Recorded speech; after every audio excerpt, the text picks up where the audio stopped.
What is up, YouTube?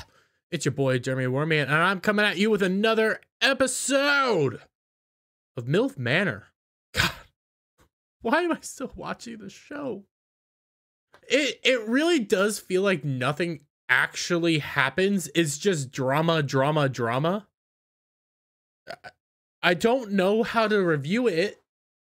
It is a bunch of people airing out their dirty laundry and a bunch of older women trying to have relations with a bunch of younger men. I mean, some ladies like that, I guess. I don't. But the show, it's addictive. I don't know what it is.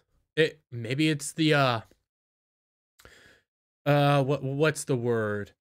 The fact that a lot of people enjoy watching other people have a worse life than you? More of a train wreck? I don't know. But let's get into this episode, shall we? Because it starts off with like a rave and stuff, and people are acknowledging that how cute is it that the youngest kid in the house is getting along with the oldest woman in the house. You got, you know, acknowledgments that these two people that I didn't even know actually existed still. I think it was Ricky and other April are still in the house. And to be fair, I didn't know they actually still existed. I legit forgot that this family existed. But, you know, you get this lady whose name I am not remembering off the top of my head. She's coming out here all like, you know, they gotta get more involved. They gotta get more connected. They're playing really too close to their chests and everything. And you know, they need to get more out there. She then took note that Stephanie is getting quite along with a lot of the guys. She's getting along with her son, Ryan. Because the mom that's doing the acknowledgement is Ryan's mom. Stephanie's getting very close with Ryan and Gabriel. But, you know, Stephanie's going to have to choose one or the other. And that is a big part of the drama of this episode is Stephanie really needing to choose whether it's Ryan or Gabriel. And choose Ryan, for crying out loud. Gabriel is a freak.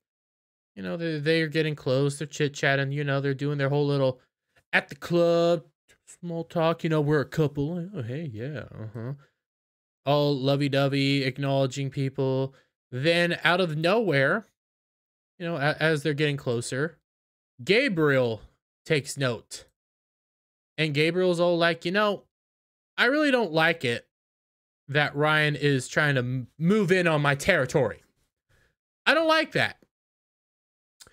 I have respect for him, but at the same time, you're a little creepy guy who's kind of toxic. Immediately assuming that Stephanie's yours after one kind of crappy date. So, you know, immediately Gabriel decides, hey, you know what? I'm going to come in and I'm going to take Stephanie out on the dance floor and come dance. And he's all like, see, I'm in control. And Ryan's all like, this dude's annoying. You get lost, grow up. And Stephanie, you need to choose. Seriously, y'all need to choose. So next day, you know, pretty views. We end up getting Ryan and Jose chit-chatting about life, you know, some of the ladies they like, some of the things that are going on. Jose lets in that he has some of the hots for So Young, who's obviously so young. And as you move on, you know, you get Ryan talking about how he's getting annoyed kind of with Gabriel and Stephanie, and continue on that little drama bit. And as time goes on, you know, they had a nice date together, and Ryan's like, you know, we're moving along, but I need her to know, I need her to choose. I need to be trustworthy. And Jose's, you know, feeling it, and they're having a time. Then we get to the next time. I can't remember. Yes, the challenge is announced. This week's challenge, simple challenge, speed dating. Yes, all the moms and sons are gonna gather up. They are going to interact, and they're gonna try to match everybody together. They're gonna try to play around and figure out who has the best chemistry. Which mother son couple has the best chemistry with everybody else. Kind of simple. So yeah, that's the thing. Everybody's excited. So we see all the moms sit down and all the sons, excuse me, come over. And first couple we see is, I'm gonna butcher this. I remember this. This isn't Kelly. Christina and Gabriel. And they're chit chatting away, having a nice conversation. And then Christina goes straight into the, "Are you good in bed? What gets you going?" Because, again, this is the woman that always wears the infinity necklace from her daughter that was passed away, sad to say. And to remind her, she is here to get Tinder sauced and have a bunch of young dudes lay pipe all up in her.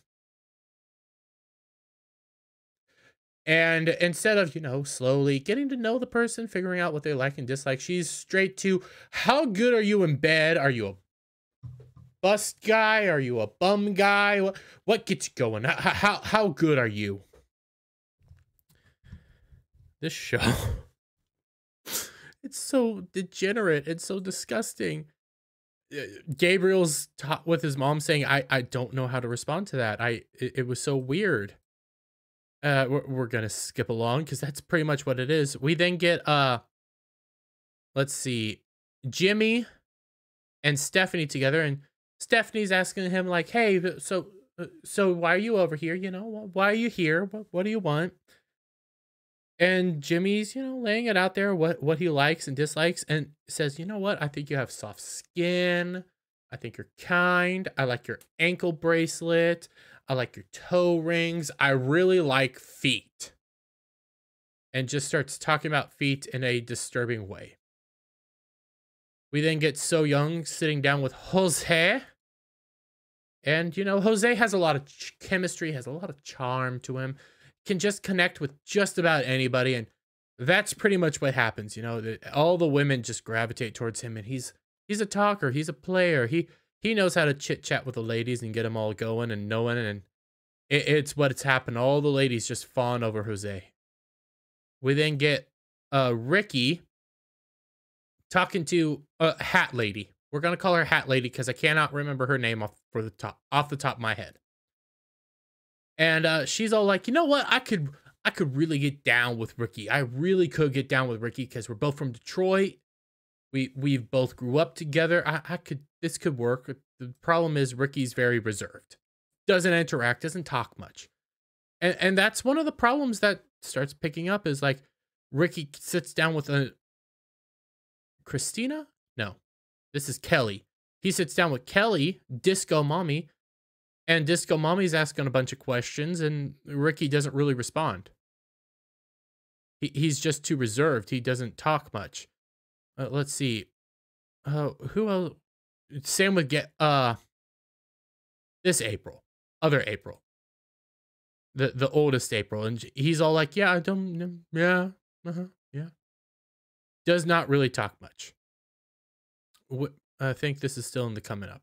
Okay, so next up we have Christina sitting down with Ryan, and she's continuing in on the, "What do you like more, the bust or the bum? What are you? How are you in bed?" And none of the guys really know how to respond to that, and it's kind of awkward. And she's just coming out there swinging every time somebody sits down with her. Because she knows what she wants. She wants somebody that's good in bed, respectable. I think. I don't know. What do I look like? Scratch that. Don't ask that question. Anyways, we then move on to Billy sitting down with other April, because this is April W. This is Ricky's mama.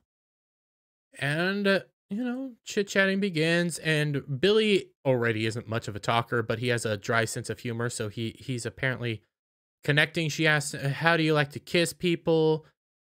Ricky just says, "If they ask to kiss, I kiss," and things continue on. And then another question comes up. A kind of disturbing question comes up. Do you know what would you Jimmy me? Now, for those of you who don't remember what or don't know, Jimmy, our good friend, the Asian guy, his secret was that he got pink eye from eating rump. And this is what April W asks all the boys, will you Jimmy me? And she continues on with the younger dude who's, let's be real, this is Kelly's son, and Kelly's son's he's a player, but he has no real experience. And you can kind of pick up on that afterwards. But she asks him as well, will you Jimmy me? And he's like, no. And Kelly responds with, she asked that? What? We then get Jose talking with Paula, and it's kind of not Paula. This is Stephanie, and they're slowly connecting. And Jose's very much Jose. Jose knows how to play the ladies, but also at the same time, he's just a charming dude. Like, who wouldn't love Jose? Jose's charming. I think there's something there that we're not picking up on, but he's such a charming gentleman. Knows how to talk to all the ladies, knows how to interact. We then get Paula. Paula sits down with the youngest dude whose name is escaping me right now.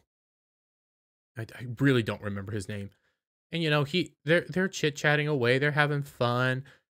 And he's doing those moves, he's acting like a kid, and it's not working on Paula. Because Paula ends up coming off after she starts asking questions and speaks in Spanish to the camera saying, well, like this. I felt like he was a kid, and when I tried to ask him questions, he got nervous. He didn't know how to respond and seemed uncomfortable. I felt bad. And that's kind of how the night ended. We get over to the next thing, and I don't remember if this is morning or if this is night. And our little kid comes in, asking about, oh, where's my Tabasco? Well, they got a text message. The results are in from the speed dating and the compatibility tests. Very simple, too. Very simple.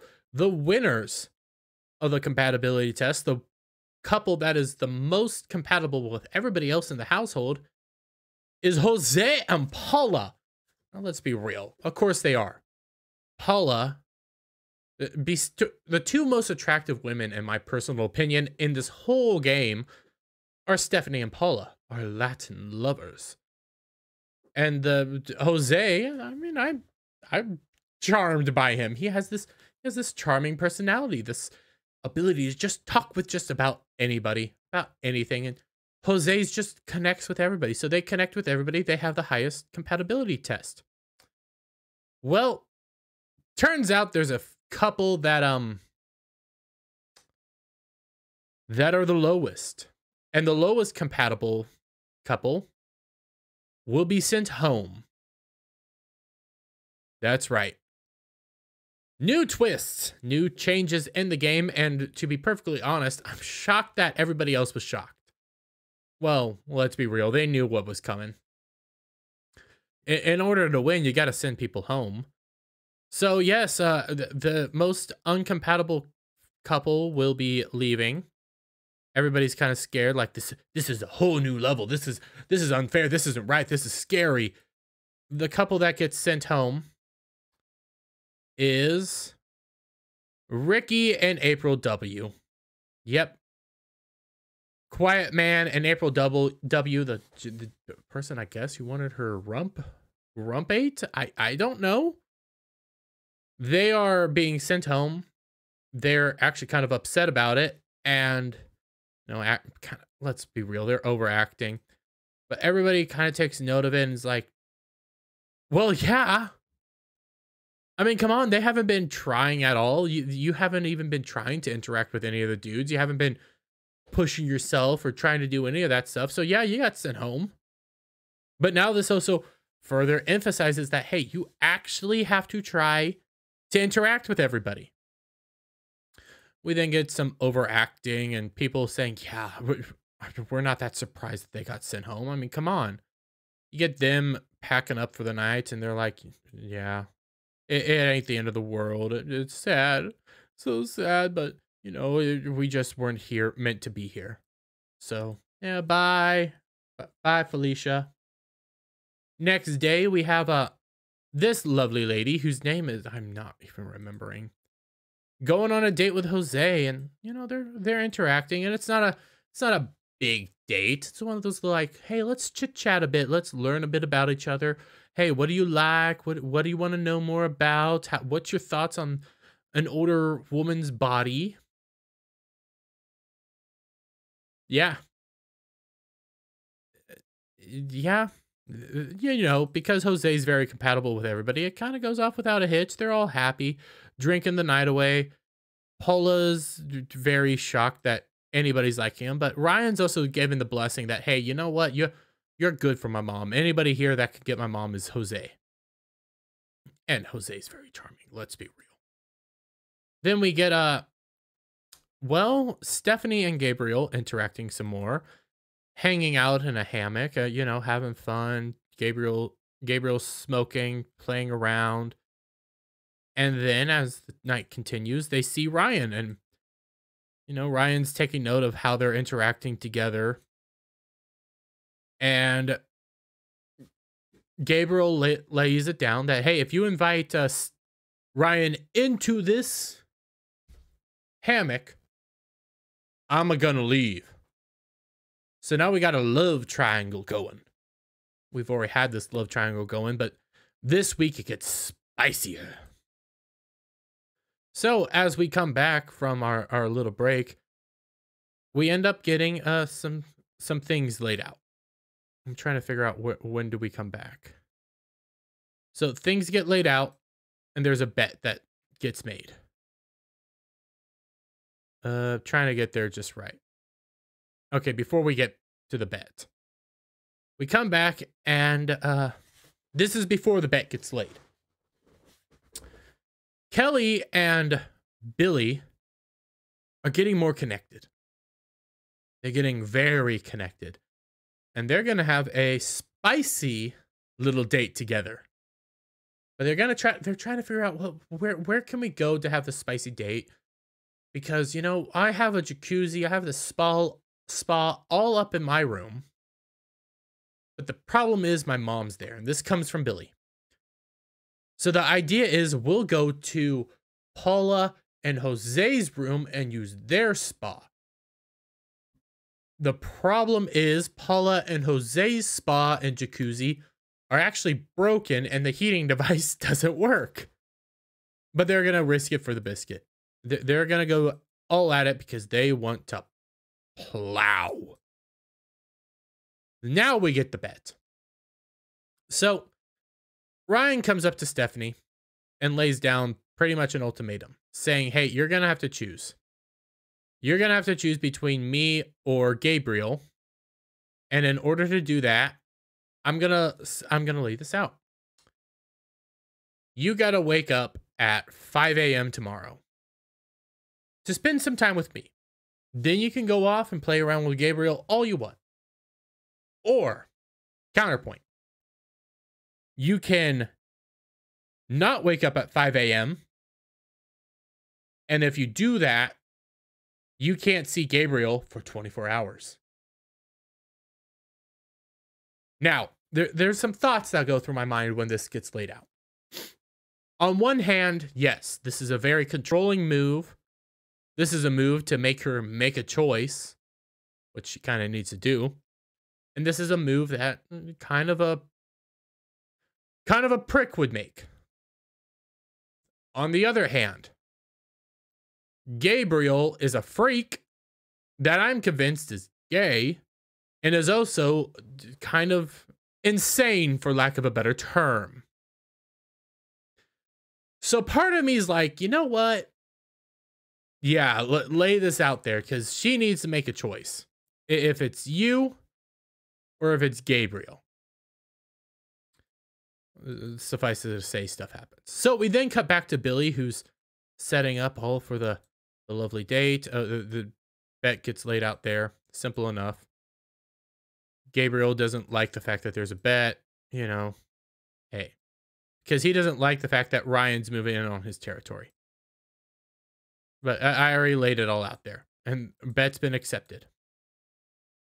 We now cut back to Billy, who is setting up for the spicy date. You know, candles, getting into the hot tub that's way too cold. Kelly comes in, and they're like, "Yeah, way too cold." But you know, he tried to make up this whole nice thing, and he goes like, "You know what? I tried to light all these candles, but the wind just kept blowing them out." And they're all like, "Hey, she's laughing because, you know, he's trying and they're having fun. They're getting all hot and bothered, kissing. And they're like, you know what? This is way too cold.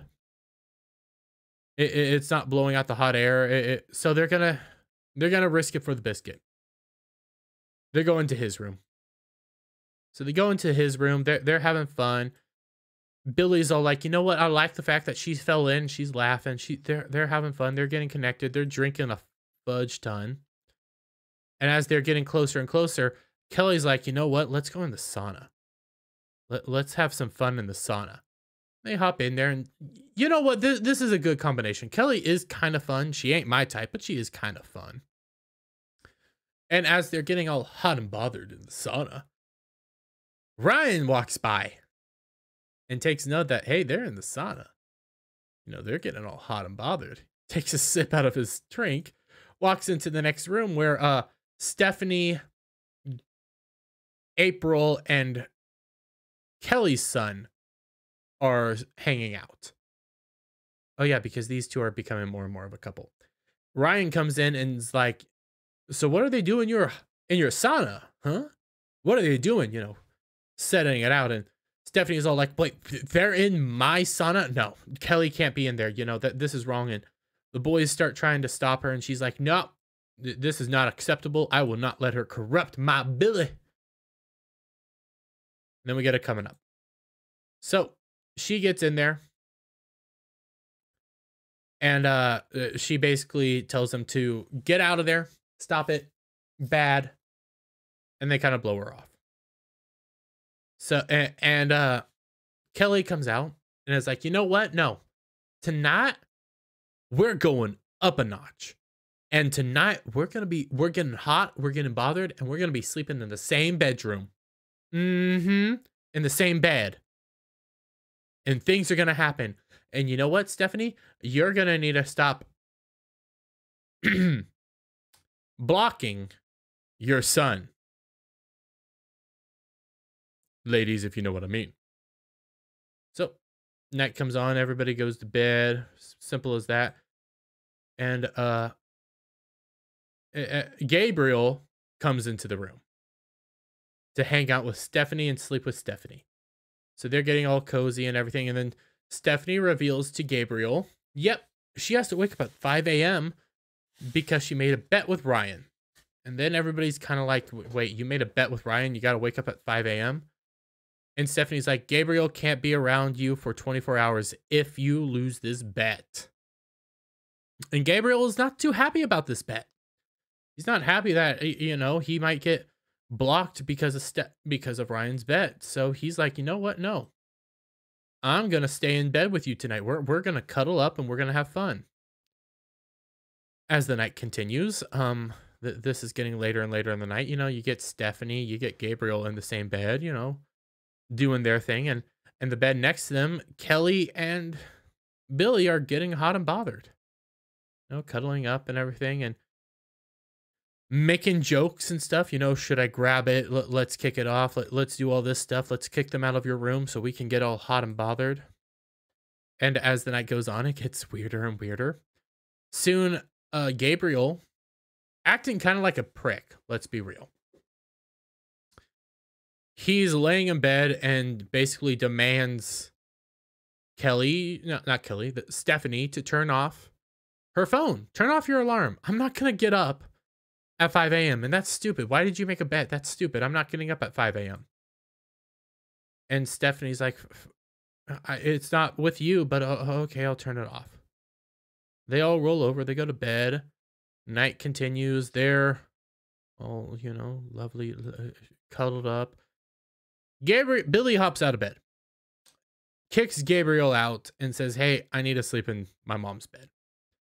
Because what happened is Kelly drank too much. And throughout the night, she started hiccuping, she started snoring, and Billy needed to get some sleep.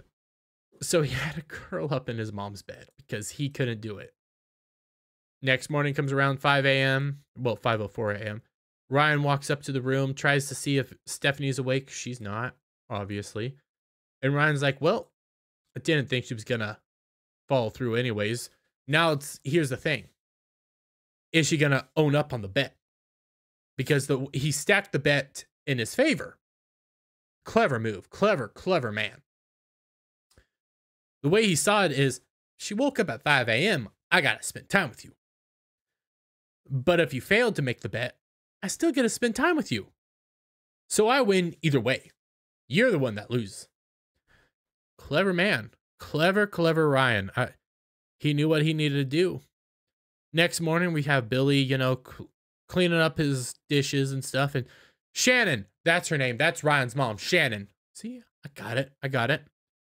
Shannon comes in and they start conversing. They start talking about, so I heard you and Kelly got it on last night. Billy's all like, yeah. And Kelly's like, did you get, how far did you guys go? And Billy's like, we went pretty darn far. And yeah, we're getting all hot and bothered. And she also lets on about her date with Jose and how it's all nice and everything. And they're getting closer and stuff. Oh, happy day. And let's see, where do we end for the day? Oh yes, here we go. So, gonna tease it a bit. Everybody's chit-chatting, having time, mornings, just doing their thing. And we start getting this. A new son and a new mom will be joining the crew. We don't know who these two are yet. We only see them rolling up. And we see them open the door and everybody react to it. We don't know who they are. We don't know where they came from. They know these people. They're all shocked. Obviously, though, let's be real, this is getting overplayed and overblown. We have a new mom and a new son for the next episode, for the next interactions. And I'm so excited. Again, I don't know what it is about the show. This show is disturbing on several levels. This show is creepy on several levels. But I am excited to see who this new mom and son are, because we now know that everybody actually has to try to get into a relationship. If you don't, you get booted. So let's see what happens. And with that being said, guys, if you like this video, give it a thumbs up, share it out with your friends, hit that subscribe button, hit that notification bell for every time I put out a new video and go live, guys. And I will see you guys on the next one. Bye for now.